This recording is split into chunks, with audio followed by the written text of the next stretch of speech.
দায়িত্ব নেওয়ার পর, সরকারের দায়িত্ব নেওয়ার পর 6 মাস পার হয়ে গেছে।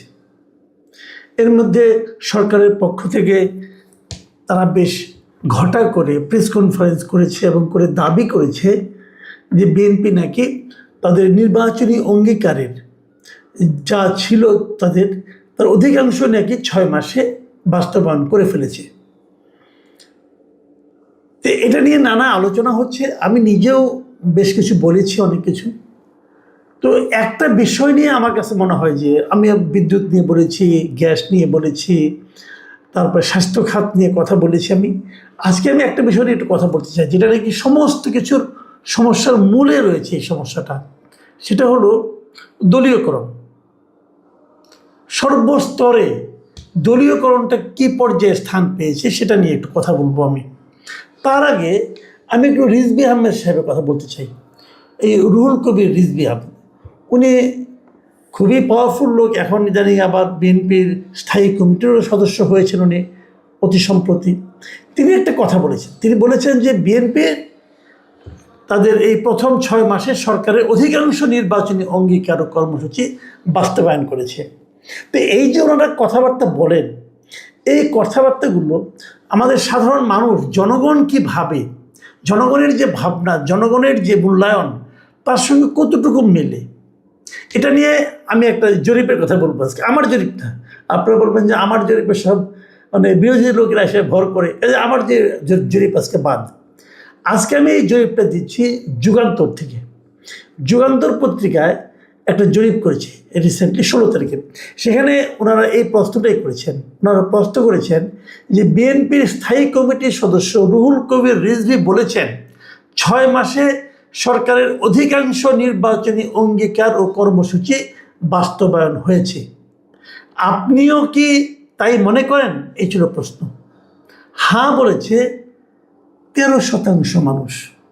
মাত্র 13% লোক বলেছে যে তারা মনে করে অধিকাংশে বাস্তবায়ন করেছে। আর 85% মানুষ বলেছে যে না, তারা তাদের অঙ্গীকার বাস্তবায়ন করতে পারেনি। আর 1% মানুষ কোনো মন্তব্য করতে চায়নি। দেখুন, খেয়াল করে দেখুন, তার মানে উনি যেটা বলছেন, দেশের অধিকাংশ মানুষ, অন্ততপক্ষে যুগান্তরের যারা পাঠক, অধিকাংশ পাঠক এটাকে না বলেছে, যে তারা সেটা বাস্তবায়ন করতে পারেনি। তাহলে রুহুল কবির রিজভী সাহেবের কথা আমরা কতটুকু আস্থা রাখবো? দেখুন, আমি বলছিলাম দলীয়করণ নিয়ে কথা বলবো। এই কয়েকদিন আগে, 2 দিন আগে, এই দলীয়করণ নিয়ে একটা প্রশ্ন উঠেছিল। রুহুল কবির রিজভী সাহেব বলেছিলেন যে তারা কিছু কিছু ক্ষেত্রে দলের লোককে বসিয়েছেন, কারণ একটা দলীয় সরকার ক্ষমতায় এসেছে, তাদের দায়িত্ব দলীয় আদর্শের মাধ্যমে দেশটাকে গড়ে তোলার, যে কারণে এটা কোনো অন্যায় কাজ না, এটা হতেই পারে। তার মানে উনি দলীয়করণের পক্ষে সাফাই গিয়েছেন। আচ্ছা, আমার কথা হলো, হতে পারে আপনাদের এটা পলিসি হোক, আমার কোনো বক্তব্য নাই, আপনাদের পলিসি আপনারা বুঝবেন। কিন্তু আমার কথা হলো, যদি এটাই আপনাদের পলিসি হয়, তাহলে আপনাদের যে রাষ্ট্র সংস্কারের জন্য যে আপনাদের ঘোষিত 31 দফা এবং নির্বাচনের সময় আপনারা যে ইশতেহার ঘোষণা করেছেন, সেখানে আপনারা কী বলেছেন?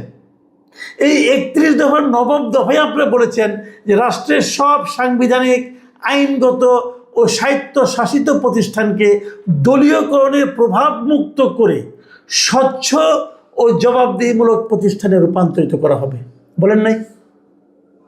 তো জনগণের কাছে যে অঙ্গীকার করেছেন আপনারা, লিখিত অঙ্গীকার, সে অঙ্গীকার অর্থহীন। দেখুন, এই যে এই কথাটা কিন্তু 2 দিন আগেও, মানে জাস্ট গত মঙ্গলবার, আপনাদের প্রধানমন্ত্রী, আমাদেরও প্রধানমন্ত্রী, বিএনপির নেতা, চেয়ারম্যান জনাব তারেক রহমান সাহেব, উনিও কিন্তু একই কথা বলেছেন যে মেধা ও দক্ষতার ভিত্তিতে জনবান্ধব প্রশাসন গড়ে তোলা হবে। সৎ ও দক্ষ কর্মকর্তাদের আরও বেশি কাজের সুযোগ দিতে চাই। তো এখানে কিন্তু উনি বলেন নাই যে দলীয় বিবেচনায় নিয়োগ দেওয়া হবে। উনি কিন্তু বলেন নাই যে অতীতে যারা নাকি দলের জন্য অনেক খেটেছে, তার যোগ্যতা থাক বা না থাক, তাকে আমরা নিয়োগ করব, তা কিন্তু উনি বলেন নাই। কিন্তু করেছেনটা কি, মানে ওনার সরকার করছেনটা কি, এগুলি উনি জানেন? আমি জানি না উনি জানেন কি না, আমার কেন যেন সন্দেহ হয় এই বিষয়গুলো ওনার জানা আছে কি না। দেখুন, আমরা যদি দলীয় হিসাব নিকাশ বলি, আগেগুলি বাদ দেন। এই যে দক্ষতা যোগ্যতার কথা বলা হচ্ছে, মেধা দক্ষতা দেখা হচ্ছে, আচ্ছা বলুন তো আপনি আমাকে একটা জিনিস বলেন, আমি কয়েকটা পদের নাম বলি। বাংলাদেশ বন শিল্প উন্নয়ন কর্পোরেশনের চেয়ারম্যান করা হয়েছে রাজশাহীর সাবেক যে মেয়র ছিল মোসাদ্দেক হোসেন বুলবুল, তাকে। তো বনশিল্প উন্নয়নের ক্ষেত্রে ওনার দক্ষতা অভিজ্ঞতা কি? উনি কি কোনো প্রতিযোগিতামূলক পরীক্ষার মাধ্যমে এখানে এসেছেন? আবার দেখুন, অভ্যন্তরীণ নৌ পরিবহন কর্পোরেশনের BIWTC চেয়ারম্যান করা হয়েছে বিএনপির সহ ধর্ম বিষয়ক সম্পাদক আব্দুল বারীকে। উনি সহ ধর্ম বিষয়ক, মানে পানি বিষয়ক না, ধর্ম বিষয়ক, তাকে অভ্যন্তরীণ নৌ পরিবহন কর্পোরেশনের চেয়ারম্যান করা হয়েছে। এর দক্ষতা এবং যোগ্যতাটা কী প্রমাণ উনি দিয়েছেন আমি বুঝতে পারলাম না। উনি তো ধর্ম নিয়ে কাজ করেন। আচ্ছা, তাঁত বোর্ডের চেয়ারম্যান করছে জাকির হোসেনকে, তিনি হল যুবদলের সাবেক কেন্দ্রীয় সহসভাপতি। জলবায়ু পরিবর্তন ট্রাস্টের MD করছেন কাজী রওনকুল ইসলামকে। তারপরে আপনার জুট কর্পোরেশনের চেয়ারম্যান করছেন মামুন হাসানকে, উনি বিএনপি জাতীয় নির্বাহী কমিটির। মানে এই যে বিষয়গুলো ভাই, এগুলি কিছুই না, এগুলো দলে বিভিন্ন সময় ভূমিকা রেখেছেন। এরকম 11 জনকে একই দিনে বিভিন্ন গুরুত্বপূর্ণ কর্পোরেশনে চেয়ারম্যান অথবা MD পদে নিয়োগ করা হয়েছে। তাহলে আপনারা তো দলীয়করণের বিপক্ষে আপনাদের 31 দফায় বলেছেন, আপনাদের ম্যানিফেস্টোতে বলেছেন, তাহলে আপনারা তো কথাগুলো রাখছেন না। আপনার প্রধানমন্ত্রী বলতেছে যে দলীয়করণ করবেন না, উনি তাহলে করছেন কেন আপনারা? দেখুন, একদম সরকার দায়িত্ব নেওয়ার পরেই 11টা সিটি কর্পোরেশনে প্রশাসক যারা ছিল তাদেরকে সরিয়ে, সরকারি প্রশাসক ছিল আগে, সাধারণত সেটাই থাকে, কোনো আপনার এই সময় সেক্রেটারি লেভেলে কারো প্রশাসক বানানো হয় যে খণ্ডকালীন সময়ের জন্য। সেখানে আপনারা আপনাদের দলীয় লোককে বসিয়েছেন প্রত্যেকটা জায়গায়, দল করে কাজে তাকে বসাতে হবে। তারপরে জেলা প্রশাসন, জেলা পরিষদগুলিতে প্রত্যেকটা জেলা পরিষদে আপনারা আপনাদের দলীয় লোককে বসিয়েছেন। তাদের একমাত্র যোগ্যতা, তারা দীর্ঘদিন ধরে বিএনপি করে, অনেক ত্যাগ তিতিক্ষা তাদের আছে দলের জন্য। অতএব তাদেরকে এরকম একটা লাভজনক পদে বসিয়ে দিতে হবে যাতে তারা মাল পানি কামাতে পারে। তাহলে কি হলো? আপনাদের কথা এবং কাজের তো মিল থাকছে না। এবং কেবল তাই না, দলীয় যে প্রভাবটা, প্রশাসনের উপর দলীয় প্রভাব, এটা কিন্তু সারা দেশে এখন ছড়িয়ে পড়েছে। সারা দেশে প্রত্যেকটা থানায়, উপজেলায়, জেলায় দলের বিএনপির লোকজন যা বলবে তাই করতে হবে, না হলে আপনার চাকরি থাকবে না, না হলে আপনাকে বদলি করে দেওয়া হবে। এখন কে চায় বদলি হতে? কে চায় তাকে এখান থেকে সরিয়ে নেওয়া হোক? কোনো আমলা কি চায়? কোনো প্রশাসনিক কর্মকর্তা চায়? চায় না তো রে ভাই। উদাহরণ দিচ্ছি আপনার, ছোট্ট উদাহরণ। এই নাটোরের উদাহরণটা আপনারা দেখেন। নাটোরের লালপুর এবং বাগাতিপাড়া উপজেলায়, এই দুই জেলায় এই মাত্র কয়েকদিন আগের ঘটনা, এই 12 আগস্ট, এখানে যে ফ্যামিলি কার্ড দিচ্ছে না, এই ফ্যামিলি কার্ডের তথ্য সংগ্রহকারী ও সুপারভাইজার নিয়োগ করা হচ্ছে। মানে যে ফ্যামিলি কার্ড যেটা দেওয়ার কথা বলছে, সেখানেও কিন্তু বিপুল ব্যয় হচ্ছে। কেবল তথ্য সংগ্রহ করতে যে কত কোটি টাকা খরচ হচ্ছে সেই হিসাব তো অলরেডি এসে গেছে। তো ওটা নিয়ে আজকে আমি বেশি কথা বলতে চাই না। সেই তথ্য সংগ্রহ যারা করবে তাদের জন্য কিছু তথ্য সংগ্রহকারী নিয়োগ করা হবে এবং সুপারভাইজার নিয়োগ করা হবে। কাদের নিয়োগ করা হবে? দলীয় লোকদেরকে। এটা তো আচ্ছা, গ্রামাঞ্চলে তথ্য সংগ্রহ করবে যে কারা কারা ফ্যামিলি কার্ড পাবে, এই জন্য নতুন করে নিয়োগের দরকার কি? প্রত্যেকটা উপজেলায় টিএনও আছেন, ওখানকার সরকারি কর্মকর্তারা আছেন, এদেরকে দিয়ে যে কাজটা করানো যায়। নতুন করে আবার নিয়োগ করতে হবে। এই নিয়োগ পরীক্ষার জন্য ব্যয় আছে, একটা নিয়োগ করার দলাদলি মারামারি। এবং নাটোরে এই দুটো উপজেলায় তাই হয়েছে। সেখানে 12 তারিখে যখন নাকি সেই নিয়োগের ফল বের করা হয়েছে, তখন সেটা নিয়ে বিএনপির দলীয় লোক যারা আছে তারা অসন্তোষ প্রকাশ করেছে। এবং অসন্তোষ প্রকাশ করে এই দুটো উপজেলায় তারা ইউনো কার্যালয়ে হামলা চালাইছে, ভাঙচুর করছে এবং সেখানকার সরকারি কর্মকর্তা কর্মচারীদেরকে লাঞ্ছিত করছে, বিএনপি লোকরা করছে। এবং করার পর এই ঘটনার প্রায় 5-6 দিন পরে, 5 দিন পরে 17 তারিখে লালপুর থানা উপজেলা নির্বাহী কর্মকর্তার প্রশাসনিক কর্মকর্তা একজন ওই উপজেলার প্রশাসনিক কর্মকর্তা মোহাম্মদ মাসুদ রানা, আবু মাসুদ রানা, এবং বাগতিবির উপজেলার যিনি প্রশাসনিক কর্মকর্তা আছেন ইউএনওর মোহাম্মদ শুকুর আলী, এর দুইজন বাদী হয়ে নিজ নিজ থানায় দুইটা এজাহার করছেন।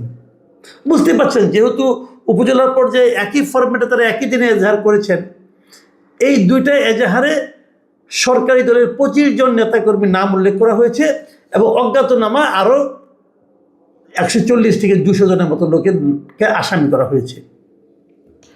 তো দুটো থানা যখন একসঙ্গে হয়েছে, বোঝাই যাচ্ছে যে জেলা প্রশাসকের অনুমতি নিয়ে তারা এই কাজটা করেছে। এবং যেই দিন এই ঘটনাটা প্রকাশ হয়ে গেছে, মিডিয়ায় চলে আসছে, যেই দিন এই মামলার ঘটনাটা, তার ঠিক কয়েক ঘন্টার মধ্যে লালপুরের ইউএনও তাকে বদলি করা হয়েছে এবং ওই নাটোরে যিনি ডিসি আছেন আসমা শাহিন, তাকে ওখান থেকে প্রত্যাহার করে জনপ্রশাসন মন্ত্রণালয়ে নিয়ে আসা হয়েছে।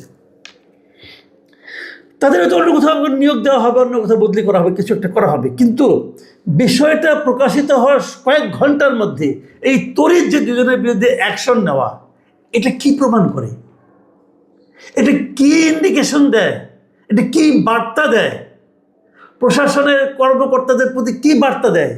যে বিএনপির লোকজনের বিরুদ্ধে কোনো কিছু বলা যাবে না, তারা যদি তোমাদেরকে মারে, মার খাবে, কথা বলতে পারবে না, শব্দ করতে পারবে না, মামলা তো দূরে থাক, শব্দও করতে পারবে না। তো এই যে দলীয় লোকদেরকে যে আপনি উস্কে দিচ্ছেন, আশকারা দিচ্ছেন, প্রশাসন বলতে আর কিছু থাকবে? কিছু থাকবে বলেন? যদি সেখানে ওই পরীক্ষায় যদি অনিয়ম হয়ে থাকে, সে অনিয়মের ব্যাপারে তার লিখিত অভিযোগ জানাতে পারে ডিসিকে, অথবা ডিসি যেটা আপনি মামলা বন্ধ করতে পারেন রে ভাই।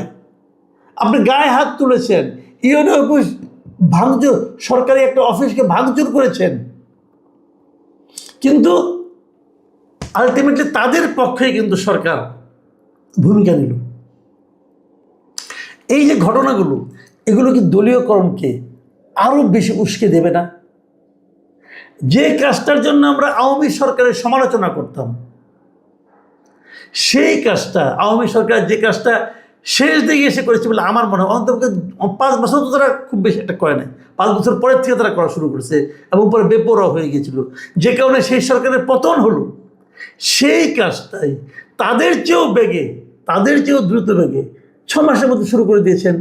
আবার যেটা এই সরকারের ঘোষিত 31 দফার মধ্যেও নাই, ঘোষিত ইশতেহারের মধ্যেও নাই, এমনকি প্রধানমন্ত্রীর প্রত্যেকটা বক্তৃতার মধ্যে নাই। দেখুন দেখুন দলীয়করণটা কি পর্যায়ে আছে বিশ্ববিদ্যালয়ে। এই 6 মাসে 28টা বিশ্ববিদ্যালয়ের নতুন উপাচার্য নিয়োগ করা হয়েছে এবং এই প্রত্যেকজন উপাচার্য বিএনপির দলীয় শিক্ষক, মানে যে সাদা দল একটা আছে সেই দলের শিক্ষক। দেখুন এমন উপাচার্য নিয়োগ করা হয়েছে, একটা বিজ্ঞান ও প্রযুক্তি বিশ্ববিদ্যালয়ের উপাচার্য হচ্ছে আরবি বিভাগের শিক্ষক, সমাজ কল্যাণ বিভাগের আরেকটা হয়েছে। এরকম কয়েকটা সায়েন্স অ্যান্ড টেকনোলজি ইউনিভার্সিটি আমি দেখেছি, যেগুলো উপাচার্য হয়েছে সায়েন্সের সঙ্গে তার কোনো সম্পর্কই নাই। আপনি হয়তো বলবেন না কি সমস্যাটা কি, উপাচার্য তো একটা প্রশাসনিক পদ, যে কেউ নিয়োগ হতেই পারে, হতে পারে, আমি অস্বীকার করছি না। কিন্তু আমার কথা হলো কি, এটা যদি একটা আপনার সায়েন্স বিষয়ক এবং সায়েন্স এবং টেকনোলজি বিষয়ক বিশ্ববিদ্যালয় হয়, সায়েন্স এবং টেকনোলজি বিষয়ক শিক্ষকের অভাব আছে। ধরেন বিএনপি মনোভাবাপন্ন, ওকে, বিএনপি মনোভাবাপন্ন লোকের যে অভাব আছে, আপনাকে আরবি বিভাগের শিক্ষক ওই কলেজে ওই ইউনিভার্সিটিতে ভিসি নিয়োগ করতে হবে, তাকে অন্য ইউনিভার্সিটি, তাকে কোনো জেনারেল ইউনিভার্সিটিতে ভিসি নিয়োগ করেন। আপনার লোক যখন, তাকে নিয়োগ করতেই হবে, করেন। এগুলো আসলে হয়েছে কি, প্রত্যেকটা ঘটনা, এই যে বিশ্ববিদ্যালয়ের শিক্ষক নিয়োগ বলেন, এই যে বিভিন্ন কর্পোরেশনের এমডি অথবা চেয়ারম্যান নিয়োগ বলেন, এগুলো এক একজন ইজারা নেয়। দলের এক একজন বড় বড় ব্যক্তিরা তারা ইজারা নেন, তোমাদেরকে নিয়োগ দিব, তোমরা লুটপাট করে খাবে, আমাকে কত দিবে সেটা বলো। এই ইজারাদারদের কারণে পুরো দলের কি দুরবস্থা হচ্ছে, এটা কি প্রধানমন্ত্রী জানেন? এই সব দায় কিন্তু আপনাকে নিতে হচ্ছে। লোকজন কিন্তু আপনাকে লক্ষ্য করে বলছে যে আপনি বলেন একটা, করেন আরেকটা। তাহলে মিলল কিভাবে? কিভাবে সুশাসন আপনি কায়েম করবেন? আমি বুঝি না। প্রিয় দর্শক, এই কথাগুলো আমি বললাম বটে, কিন্তু আমি জানি এতে কোনো কাজ হবে কিনা আমি বলতে পারবো না, কিন্তু আমার মনে হয় আমাদেরকে উচ্চারণ করা উচিত। আপনারা সবাই উচ্চারণ করুন যে এই দলীয়করণ হাতের থেকে তো আমরা মুক্তি চেয়েছিলাম। তো আবার তো সেটার মধ্যে এসে পড়লাম। আবার রুহুল কবির রিজভী সাহেব এটার পেছনে সাফাই গাচ্ছেন। বড় অদ্ভুত। প্রিয় দর্শক, আমরা সবার শুভবুদ্ধি উদয় হোক, এটাই চাই। এই দেশটা ভালো হোক,